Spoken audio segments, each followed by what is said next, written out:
దావీదు పిల్లవాడు, చిన్న పిల్లాడు దావీదు. సౌలు రాజు. గొలియాతు వచ్చి సర్వ సమాజానికి సవాలు విసురుతున్నాడు. రే, ఇశ్రాయేలు జనాంగములో నాతో యుద్ధం చేసి నన్ను ఓడించగలిగిన వాడు ఉన్నాడా? ఎందుకురా మీరు మీ దేవుడు అని అంటా ఉంటే ఒక్కరు కూడా పట్టించుకోవట్లేరు. ఆ మాటని ఒక్కరు కూడా స్వీకరించట్లేదు. అందరూ భయపడి దాంకున్నారు.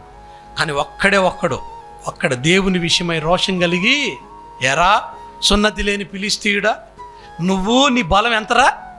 నా దేవుడు నన్ను ఎంత తోడివిరా నువ్వు?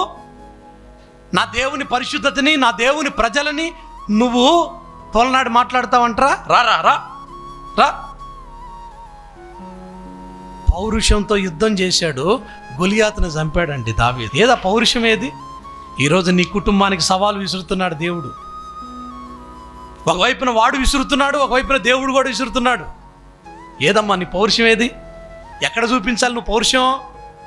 ఎక్కడ కనపడాలి నీ పౌరుషం?